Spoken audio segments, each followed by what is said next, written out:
ਭਾਜਪਾ ਆਗੂ ਦੇ ਬਿਆਨ ਤੋਂ। ਭਾਜਪਾ ਆਗੂ ਨੇ ਪਾਕਿਸਤਾਨ ਦੀ ਮਦਦ ਕਰਨ ਦੇ ਲਈ ਕਿਹਾ ਕਿਉਂਕਿ ਪਾਕਿਸਤਾਨ ਇਸ ਵੇਲੇ ਕਈ ਤਰ੍ਹਾਂ ਦੇ ਸੰਕਟਾਂ ਦਾ ਸਾਹਮਣਾ ਕਰ ਰਿਹਾ। ਜੀ ਬਿਲਕੁਲ, ਇਹ ਭਾਜਪਾ ਆਗੂ ਕੋਈ ਹੋਰ ਨਹੀਂ, ਇਹ ਹੈਗੇ ਨੇ ਸੁਨੀਲ ਜਾਖੜ। ਜੀ ਜੀ। ਤਾਂ ਦੇਖੋ, ਸੁਨੀਲ ਜਾਖੜ ਹੁਣ ਕੱਲ ਦੇ ਕਾਂਗਰਸੀ ਤੇ ਅੱਜ ਦੇ ਭਾਜਪਾ ਆਗੂ ਜਿਹੜੇ ਆ, ਇਹਨਾਂ ਨੇ ਇਹੋ ਗੱਲ ਕਹੀ ਆ ਕਿ ਵੇਖੋ ਪਾਕਿਸਤਾਨ ਨੂੰ ਜ਼ਰੂਰਤ ਹੈ ਇਸ ਵੇਲੇ ਤੇ ਸਾਨੂੰ ਉਹਦੀ ਇਮਦਾਦ ਕਰਨੀ ਚਾਹੀਦੀ ਆ ਕਿਉਂਕਿ ਉੱਥੋਂ ਦੇ ਲੋਕ ਮਹਿੰਗਾਈ ਤੋਂ ਬੜੇ ਜ਼ਿਆਦਾ ਤ੍ਰਸਤ ਨੇ ਤੇ ਸਾਨੂੰ ਉਹਨਾਂ ਦੀ ਬਾਹ ਫੜਨੀ ਚਾਹੀਦੀ ਹੈ, ਜ਼ਰੂਰੀ ਆ। ਬਲਕਿ ਉਹਨਾਂ ਨੇ ਇਹ ਵਕਾਲਤ ਕੀਤੀ ਹੈ ਕਿ ਇਸ ਔਖੀ ਘੜੀ ਦੇ ਵਿੱਚ ਇਹ ਸੋਚਦਿਆਂ ਹੋਇਆਂ ਜਾਂ ਸਮਝਦਿਆਂ ਹੋਇਆਂ ਕਿ ਪਾਕਿਸਤਾਨ ਸਾਡਾ ਕੱਟੜ ਦੁਸ਼ਮਣ ਹੈ, ਪਰੰਤੂ ਸਾਨੂੰ ਇਸ ਹਾਲਤ ਦੇ ਵਿੱਚ ਉਹਦੀ ਇਮਦਾਦ ਜ਼ਰੂਰ ਕਰਨੀ ਚਾਹੀਦੀ ਹੈ। ਦੇਖੋ, ਇਹਦੇ ਤੇ ਰਿਐਕਸ਼ਨ ਵੀ ਆ ਗਿਆ ਸਾਡੇ ਮਾਨਯੋਗ ਸੀਐਮ ਸਾਹਿਬ ਦਾ। ਉਹ ਕਹਿੰਦੇ ਤੈਨੂੰ ਜੇ ਬਾਹਲੀ ਲੋੜ ਹੈ ਤੇ ਕਿਹਨੂੰ ਘੱਲਦੇ ਆਪਦੇ ਅਬੋਰੋਂ ਜੀ ਲੱਗੀ ਆ ਤੁਹਾਡੇ। ਕਮਾਲ ਦੀ ਗੱਲ ਆ, ਉਹ ਅਸਲਾ ਸੁੱਟਣ ਡਏ ਨੇ, ਨਸ਼ਾ ਸੁੱਟਣ ਡਏ ਨੇ, ਅਸੀਂ ਕੀ ਕਰੀਏ? ਅਸੀਂ ਵਪਾਰ ਖੋਲ ਦਈਏ? ਕਮਾਲ ਹੋ ਗਈ ਤੁਹਾਡੇ। ਅੱਛਾ, ਹੁਣ ਕਮਾਲ ਇਹ ਨਹੀਂ ਹੈ ਕਿ ਉਹ ਕਹਿ ਰਹੇ ਨੇ ਕਿ ਕਮਾਲ ਹੋ ਗਈ ਤੁਹਾਡੇ। ਕਮਾਲ ਇਹ ਜੇ ਕਿ ਧਾਲੀਵਾਲ ਸਾਹਿਬ ਜਿਹੜੇ ਖੇਤੀ ਮੰਤਰੀ ਨੇ, ਉਹ ਕੁਝ ਮਹੀਨੇ ਪਹਿਲਾਂ ਇਹ ਜਿਹੜਾ ਹੈਗਾ ਅਟਾਰੀ ਵਾਹਗਾ ਵਾਲਾ ਰੂਟ ਟ੍ਰੇਡ ਵਾਲਾ ਇਹ ਖੋਲਣ ਦੀ ਮੰਗ ਕਰ ਚੁੱਕੇ ਆ। ਤੇ ਕਮਾਲ ਇਹ ਆ ਕਿ ਉਸ ਵੇਲੇ ਕਾਂਗਰਸ ਅਤੇ ਭਾਜਪਾ ਇਹ ਅੱਡੀਆਂ ਚੁੱਕ ਕੇ ਇਹਨਾਂ ਨੂੰ ਪੈ ਗਏ ਸਨ। ਤੋ ਇਹ ਹੈ ਇਹਨਾਂ ਦਾ ਦੋਗਲਾਪਨ ਸਾਡੇ ਲੀਡਰਾਂ ਦਾ। ਇਹ ਹੈ ਇਹਨਾਂ ਦੀ ਘਟੀਆ ਮਾਨਸਿਕਤਾ।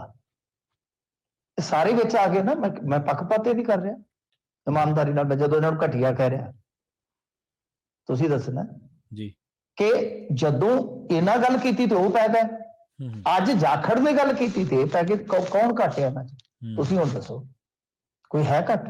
ਜੀ ਇਸ ਦੋਹਰੇ ਪੰਚ, ਇਸ ਦੋਗਲੇ ਪੰਚ, ਘਟੀਆ ਮਾਨਸਿਕਤਾ ਚ ਗੱਲ ਇਹ ਹੈ ਕਿ ਇਹ ਠੀਕ ਆ।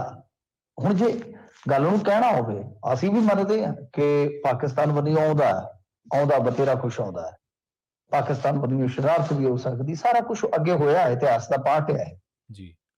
ਪਰੰਤੂ ਗੱਲ ਇਹ ਹੈ ਕਿ ਇਸ ਨੂੰ ਕਹਿਣ ਦਾ ਕਿ ਤੁਹਾਡਾ ਕੋਈ ਵਿਰੋਧੀ ਮੁੱਦਾ ਚੁੱਕ ਰਿਹਾ ਤੇ ਤੁਸੀਂ ਉਸ ਨੂੰ ਸਿਰਫ ਰੱਦ ਕਰਨਾ ਹੈ, ਇਹ ਥੋੜਾ ਜਿਹਾ ਕਿਸੇ ਹੋਰ ਤਰੀਕੇ ਨਾਲ ਵੀ ਕਿਹਾ ਜਾ ਸਕਦਾ ਹੈ ਨਾ। ਕਿਉਂਕਿ ਓਵਰਆਲ ਸਾਨੂੰ ਫਾਇਦਾ, ਅਸੀਂ ਕਹਿ ਸਕਦੇ ਹਾਂ ਕਿ ਬਈ ਉਹ ਸ਼ਰਾਰਤਾਂ ਬੰਦ ਕਰ ਦੇਣ, ਉਹ ਸਾਡੇ ਖਿਲਾਫ ਸਾਜ਼ਿਸ਼ਾਂ ਬੰਦ ਕਰ ਦੇਣ।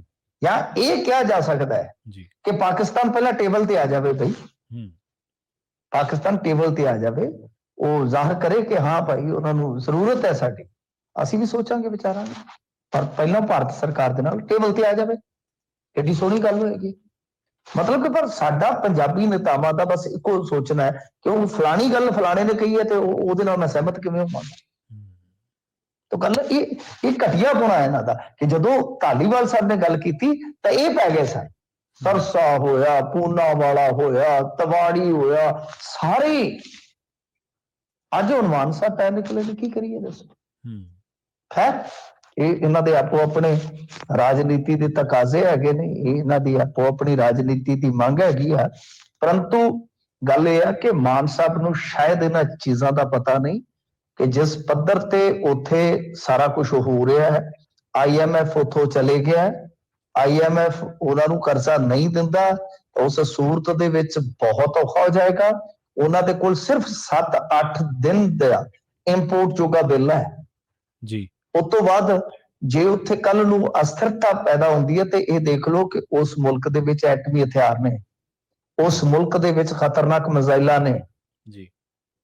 ਸੋ ਸਾਨੂੰ ਇਸ ਪੱਖ ਤੋਂ ਵੀ ਧਿਆਨ ਰੱਖਣਾ ਚਾਹੀਦਾ ਹੈ ਕਿ ਉੱਥੋਂ ਦੀ ਸਰਕਾਰ ਜਿਹੜੀ ਹੈ, ਚਲੋ ਮੰਦੀ ਹੈ ਚੰਗੀ ਵਾ, ਜਿਵੇਂ ਮਰਜ਼ੀ ਲਾ ਲਓ, ਉਹ ਮੰਨਦਾ ਮੈਂ, ਮੰਦੀ ਹੈ ਚੰਗੀ ਹੈ ਕਿ ਇੱਕ ਸਥਿਰ ਸਰਕਾਰ ਰਹਿਣੀ ਜ਼ਰੂਰੀ ਹੈ। ਹੁਣ ਕਹਿਣ ਨੂੰ ਤਾਂ ਮੈਨੂੰ ਵੀ ਕਹਿ ਦੇਣਗੇ ਦੇਸ਼ ਵਿਰੋਧੀ ਹੈ ਤੇ ਪਾਕਿਸਤਾਨ ਦੀ ਸਥਿਰਤਾ ਦੀ ਗੱਲ ਕਰਦਾ, ਪਰ ਇਸ ਨੂੰ ਤੁਸੀਂ ਦੂਰ ਅੰਦੇਸ਼ਤਾ ਨਾਲ ਸੋਚ ਕੇ ਵੇਖੋ ਕਿ ਜੇ ਤਾਲਿਬਾਨ ਤੁਹਾਡੇ ਇੱਥੇ ਅੰਮ੍ਰਿਤਸਰ ਦੇ ਨਾਲ ਆ ਲੱਗਣ, ਫਰਜ਼ ਕਰੋ ਕੱਲ ਨੂੰ, ਤਾਂ ਕੀ ਹੋਏਗਾ। ਉਹ ਤਾਂ ਵੱਧ ਰਹੇ ਹੈ ਨਾ, ਕਈ ਇਲਾਕਿਆਂ 'ਚ ਤਾਕਤ ਹੈ, ਫਰਜ਼ ਕਰੋ ਕੱਲ ਨੂੰ ਉੱਥੇ ਖਾਨਾ ਜੰਗੀ ਸਟਾਰਟ ਹੋ ਜਾਂਦੀ ਹੈ ਤੇ ਇਹ ਜਿਹੜੀਆਂ ਪਾਵਰਾਂ ਨੇ, ਇਹ ਜਿਹੜੀਆਂ ਤਾਕਤਾਂ ਨੇ, ਇਹ ਹਾਵੀ ਹੋ ਜਾਂਦੀਆਂ ਤਾਂ ਫਿਰ ਕੀ ਹੋਏਗਾ। ਤਾਂ ਖਤਰਾ ਕਿਸ ਨੂੰ ਹੈ। ਇਹ ਮੂਰਖਾਂ ਦੀਆਂ ਗੱਲਾਂ ਕਰਨ ਤੋਂ ਪਹਿਲਾਂ ਨਾ ਸੋਚ ਲੈਣਾ ਚਾਹੀਦਾ, ਵਿਚਾਰ ਲੈਣਾ ਚਾਹੀਦਾ ਕਿ ਇਹਦੇ ਪੱਖ ਕਈ ਹੋਰ ਵੀ ਹੁੰਦੇ। ਕਦੀ ਰਾਜਨੀਤੀ ਜਿਹੜੀ ਹੈ ਨਾ, ਉਹ ਨਹੀਂ ਸੋਚਣੀ ਚਾਹੀਦੀ। ਇਹਦੇ ਕਈ ਪੱਖ ਹੁੰਦੇ ਨੇ, ਕਿਸੇ ਲਿਹਾਜ਼ ਨਾਲ ਕਿਸੇ ਗੱਲ ਦਾ ਕੋਈ ਮਤਲਬ ਹੁੰਦਾ, ਕਿਸੇ ਲਿਹਾਜ਼ ਨਾਲ ਕਿਸੇ ਗੱਲ ਦਾ ਮਤਲਬ ਕੋਈ ਹੁੰਦਾ ਹੈ। ਤਾਂ ਉਸ ਸਮੇਂ ਧਾਲੀਵਾਲ ਦੇ ਨਾਲ ਵੀ ਸਹਿਮਤ ਸਨ, ਜੀ, ਮੈਂ ਤਾਂ ਸਹਿਮਤ ਸੀ ਘੱਟੋ ਘੱਟ ਕਿ ਟ੍ਰੇਡ ਖੁੱਲਣਾ ਚਾਹੀਦਾ। ਟ੍ਰੇਡ ਖੁੱਲੇਗਾ ਤੁਹਾਡਾ ਤੇ ਤਾਂ ਹੀ ਅੱਗੇ ਦੀ ਗੱਲਬਾਤ ਹੋਵੇਗੀ। ਔਰ ਤੁਹਾਨੂੰ 21 ਦਾ ਵੀ ਅੰਕੜਾ ਦੇ ਦੇਵਾਂ, 526 ਕਰੋੜ ਦਾ ਵਪਾਰ ਹੈਗਾ ਭਾਰਤ ਪਾਕਿਸਤਾਨ ਦਾ, ਹੂੰ, ਜਿਹੜਾ ਵਾਇਆ ਸਮੁੰਦਰ ਹੁੰਦਾ ਹੈ। ਹਾਲਾਂਕਿ ਉਹਦੇ ਚ ਇੰਡੀਆ ਦਾ ਇੰਪੋਰਟ ਸਿਰਫ ਕਿਉਂਕਿ ਇੰਡੀਆ ਉੱਥੋਂ ਖਰੀਦਦਾ ਹੀ ਕੁਛ ਨਹੀਂ ਹੈ, 2 ਕਰੋੜ ਦਾ ਬਾਕੀ ਇਹਨਾਂ ਦਾ ਸਾਰਾ ਐਕਸਪੋਰਟ ਹੈ। ਪਰ ਉਹ ਹੈ ਤੇ ਹੈ ਨਾ, ਤਜ਼ਾਰਤ ਤੇ ਚੱਲਦੀ ਹੈ। ਖੈਰ ਇਹ ਰਾਜਨੀਤੀ ਦਾ ਵੇਖ ਲਓ ਜੀ, ਅਸੀਂ ਤੇ ਡਾਕੀਏ ਹੈਗੇ ਆ, ਤੁਹਾਨੂੰ ਡਾਕ ਲਿਆ ਕੇ ਦੱਸ ਦਿੰਦੇ ਆ ਜੀ, ਕਿ ਵੇਖ ਲਓ ਕਿਸ ਤਰ੍ਹਾਂ ਦੀ ਰਾਜਨੀਤੀ ਹੈ ਕਿ ਇੱਕ ਵੇਲੇ ਉਹ ਜੇ ਹੱਕ ਚ ਬਿਆਨ ਦਿੰਦੇ ਨੇ ਤਾਂ ਉਹ ਅੱਡੀਆਂ ਚੁੱਕ ਕੇ ਵਿਰੋਧ ਕਰਦੇ ਆ। ਅੱਜ ਜਾਖੜ ਸਾਹਿਬ ਨੇ ਗੱਲ ਕੀਤੀ ਹੈ ਤੇ ਉਹਨੂੰ ਪੈ ਨਿਕਲੇ ਨੇ ਐਲੀ ਐਲੀ ਕਰਕੇ। ਵੈਸੇ ਅੱਜ ਮਾਨ ਸਾਹਿਬ ਦੇ ਪਤਾ ਨਹੀਂ ਮੈਨੂੰ ਲੱਗਦਾ ਸਵੇਰੇ ਸਵੇਰੇ ਕੁਝ ਐਸਾ ਵੈਸਾ ਹੋਇਆ ਉਹਨਾਂ ਦੇ ਨਾਲ।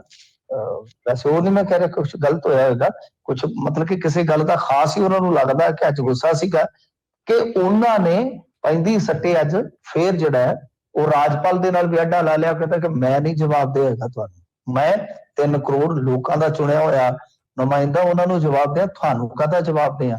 ਇੱਥੇ ਵੀ ਮੇਰੇ ਖਿਆਲ ਦੇ ਨਾਲ ਬੜੇ ਸਿੰਘ ਫਸਣਗੇ ਕਿਉਂਕਿ ਜਿਹੜਾ ਰਾਜਪਾਲ ਹੈ ਉਹਨੇ ਲੈਟਰ ਲਿਖਿਆ ਬਹੁਤ ਸਾਰੇ ਨੁਕਤੇ ਕੱਢ ਕੇ।